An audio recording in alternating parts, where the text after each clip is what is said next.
ఒకటే అధ్యక్ష, ఈ రోజు ఈ గంజాయి గురించి చెప్పారు అధ్యక్ష. ఈ గంజా లాస్ట్ 5 years లో కూడా కంప్లీట్ గా వదిలేశారు అధ్యక్ష. ఎంత దారుణంగా వదిలేశారంటే, అంటే ఈ ఇష్యూ ఇక్కడ కూడా ప్రస్తావించాలి కాబట్టి చెప్తున్నా. ఎక్సైజ్ డిపార్ట్మెంట్కి ఇంతకు ముందు ఒక పవర్ ఉండేది అధ్యక్ష. గాంజాని డిస్ట్రాయ్ చేయడానికి కానీ, గాంజా మొక్కల్ని ధ్వంసం చేయడానికి, కాల్చడానికి వాళ్ళకి ఒక సిస్టమ్ ఉండేది అధ్యక్ష. దీన్ని ఎప్పుడైతే సెబ్కి ఇచ్చారో ఈ ఎక్సైజ్ డిపార్ట్మెంట్కి వాళ్ళకి కూడా అటువంటి పరిస్థితి ఏమీ లేదు. ఈ సెబ్ కూడా ఓవరాల్గా ఒక గంజా మీదే కాకుండా ఓవరాల్ మనకి మైన్స్ మీద, శాండ్ మీద, లిక్కర్ మీద వీళ్ళు ప్రత్యేకమైన దృష్టి పెట్టడం, గంజాయిని పక్కన పెట్టడం జరిగింది అధ్యక్ష. దాని పర్యవేక్షణలో భాగంగా గంజాయి అన్నది ఎవరో ఎక్కడో ఈ యూనివర్సిటీ పిల్లలు, పెద్ద పెద్ద పిల్లలు, తాలూకా పిల్లలు చేస్తారనుకున్నది కాస్త స్కూల్ లెవెల్లో ఈరోజు స్కూల్ బ్యాగ్లో కూడా వెళ్ళిపోయింది అధ్యక్ష గంజాయి ప్యాకెట్. సో మేము ఇప్పుడు ఈ గంజాయి ఈ గంజా మత్తులోనే ఈ బ్లేడ్ బ్యాచ్ కూడా విచక్షణ కోల్పోయి అడ్డొచ్చిన వాళ్ళందరినీ కూడా ఇష్టానుసారంగా ఆ బ్లేడ్తోని చేయటం, హర్ట్ చేయటం. అందులో భాగంగానే ఇందాక గౌరవ సభ్యులు చెప్పినట్టుగా మన ఎలక్షన్ క్యాన్వాసింగ్ లో భాగంగా పవన్ కళ్యాణ్ గారు వెళ్ళేటప్పుడు పవన్ కళ్యాణ్ గారి మీద కూడా దాడి చేయటం బ్లేడ్ బ్యాచ్. అంటే వాళ్ళకు ఒక విచక్షణ కోల్పోయి ఇలాంటి వాళ్ళని హైయర్ చేసుకుంటారు అధ్యక్ష. కొన్ని రాజకీయ పార్టీలు ఈ అసాంఘిక శక్తుల్ని ఇలాంటి వాళ్ళని హైయర్ చేసుకుని గుంపుల్లో పంపించి కూడా ఇలాంటి పనులు కూడా చేస్తున్నారు అధ్యక్ష. వీళ్ళకి గంజాయి దొరకకపోతే వైట్నర్ స్మెల్ గట్టిగా తీసి దాంతో కూడా వాళ్ళు మద్దతు తెచ్చుకొని వాళ్ళు ఇలాంటి అసాంఘిక కార్యకలాపాలు, అంటే అసాంఘిక కార్యకలాపాలు ఈజీ మనీ గురించి పిల్లలు పాడైపోతున్నారు, పిల్లలు దానికి అడిక్ట్ అయిపోతున్నారు అన్న విషయం అయితే మా దృష్టికి వచ్చింది అధ్యక్ష. దీని మీద నార్కోటిక్ టాస్క్ ఫోర్స్ మొన్ననే క్యాబినెట్ సబ్ కమిటీ కూడా ఏర్పాటు చేయడం జరిగింది. గంజా గురించి ఎడ్యుకేషన్ డిపార్ట్మెంట్, మన అదేవిధంగా home department, tribal welfare department, excise department, health డిపార్ట్మెంట్తో కలిపి ఒక సబ్ కమిటీ కూడా ఏర్పాటు చేయడం జరిగింది. నార్కోటిక్ టాస్క్ ఫోర్స్ కూడా ఒక అతి తొందరలో క్యాబినెట్ కూడా ఆమోదం పొందిన తర్వాత narcotic task force with special ఆఫీసర్స్తో కూడా ఏర్పాటు చేయడం జరుగుతుంది. వీటితో పాటు ఒక టోల్ ఫ్రీ నెంబర్ కూడా ఇస్తున్నాం. గాంజాకి ఎస్పెషల్లీ గాంజా పర్పస్లో ఒక టోల్ ఫ్రీ నెంబర్ కూడా ఏర్పాటు చేయడం జరుగుతుంది. సాంఘిక శక్తుల గురించి, అదేవిధంగా ఈ బ్లేడ్ బ్యాచ్ నియంత్రణ గురించి ఒకసారి మాట్లాడాలనుకుంటే, లాస్ట్ 5 yearsలో నేను చాలా సందర్భాల్లో చెప్పాను అధ్యక్ష, పోలీసు వ్యవస్థని, పోలీస్ నిఘా వ్యవస్థని కూడా కంప్లీట్గా నిర్వీర్యం చేసే పరిస్థితి వచ్చింది అధ్యక్ష.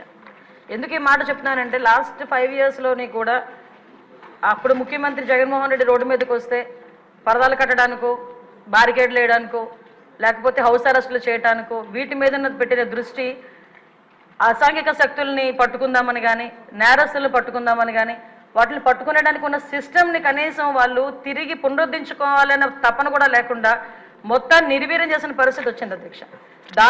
దాని పర్యవేక్షణలో భాగంగానే ఈ 5 సంవత్సరాల్లోని కూడా ఇంచుమించుగా మనం ఒకసారి కంపేర్ చేసుకుంటే, బిఫోర్ 2014 మనకి టోటల్ కేసెస్ ఈ బ్లేడ్ బ్యాచ్కి సంబంధించి ఈస్ట్ గోదావరిలోనే ఒక ఈస్ట్ గోదావరిలో చూసుకుంటే 133 ఉంటే, 2014-19 అదేవిధంగా 2014-19కి ఒక 400 ఉన్నాయి అధ్యక్ష.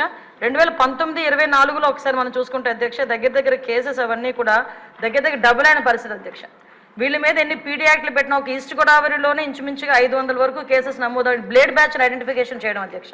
వీళ్ళే కాకుండా మనకి రాజమండ్రి అదేవిధంగా ఎన్టీఆర్ డిస్ట్రిక్ట్లోనే ఎక్కువ ఈ బ్లేడ్ బ్యాచ్ అనేది ఎక్కువగా ఐడెంటిఫికేషన్ అయి ఉంటుంది. వాళ్ళు ఇంచుమించుగా దగ్గర రెండు కలిపి ఈ మొన్న 2019-24లో దగ్గర 825 మందిని ఐడెంటిఫికేషన్ చేయడం జరిగింది అధ్యక్ష. ఐడెంటిఫై చేయడం ఒక ఎత్తు అయితే, వీళ్ళు నియంత్రించే సిస్టమ్ అయితే పోలీస్ డిపార్ట్మెంట్లో లాస్ట్ 5 సంవత్సరాలు లేదు అధ్యక్ష. ఎందుకు ఈ మాట చెప్తున్నానంటే, దగ్గర 15,000 సీసీ కెమెరాలు 2014 నుంచి 19 వరకు టీడీపీ హయాంలో పెడితే ఒక్క సీసీ కెమెరాని పెట్టకపోవడం సరికదా, ఉన్న సీసీ కెమెరాలను కూడా పునరుద్ధరించుకోకపోవడం అనేది నిజంగా ఒక సిగ్గుచేడు అధ్యక్ష. ఎందుకంటే అంటే మీలాంటి వాళ్ళు పెట్టేటప్పుడు సీసీ కెమెరాలు బాగా పనిచేస్తాయి సార్. అప్పుడు తీసేసి వీడియో తీశారు కదా సార్, మిమ్మల్ని చూపించడానికి డైరెక్ట్ వీడియోలో చూపించుకున్నాడు. విషయం ఏంటంటే సీసీ కెమెరాలు తీసేయడం, సీసీ కెమెరాలు పునరుద్ధరించుకోకపోవడం ఒక ఎత్తు అయితే, కనీసం మనం ఒక క్రిమినల్ని పట్టుకున్న తర్వాత అతని క్రిమినల్ బ్యాక్గ్రౌండ్ మనం చెక్ చేయడానికి automated finger print identification system అని చెప్పి అది కూడా చంద్రబాబు నాయుడు గారి హయాంలో మనం పెట్టడం జరిగింది. దాన్ని కూడా డబ్బులు కట్టగా దాన్ని కూడా కంప్లీట్గా నిర్వీర్యం చేసిన పరిస్థితి అధ్యక్ష. అవే కాకుండా మనకి ఇంతకు ముందు ఏదైనా ఈ బ్లేడ్ బ్యాచ్ కానీ ఎవరైనా అసాంఘిక శక్తులు ఎక్కడైనా ఊర్లను వెళితే ఆ హౌసెస్ దగ్గర కూడా మానిటరింగ్ చేసేవాళ్ళం అధ్యక్ష. ఇంచుమించుగా వాటికి సంబంధించి LHMS అని చెప్పి దాని ద్వారా కూడా లాక్డ్ హౌసెస్ ఏదైతే ఉందో అక్కడ కూడా మానిటరింగ్ ఏర్పాటు చేసి అక్కడ సీసీ క్యామ్స్ ఏర్పాటు చేసుకుని వాళ్ళు వచ్చేటంత వరకు భద్రత కల్పించడం, అంటే మామూలు మైన్యూర్ లెవెల్ వరకు కూడా పోలీసింగ్ వెళ్ళి వాళ్ళు భద్రత కల్పించే పరిస్థితులు లాస్ట్ గవర్నమెంట్లో ఉండేది.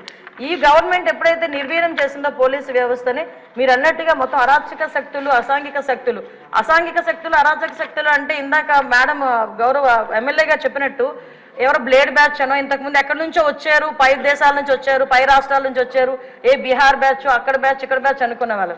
ఇప్పుడు అలా కాదు, అది ఆ బ్యాచ్ ఈ బ్యాచ్ కాదు, వైసీపీ బ్యాచ్ అన్నట్టుగా అసాంఘిక శక్తులు ఎక్కువగా అయిపోయి ఈరోజు కనీసం రాముళ్ళో గుడికి భద్రత లేదు, బడికి భద్రత లేకుండా అయిపోయింది అధ్యక్ష లాస్ట్ 5 సంవత్సరాలు కూడా.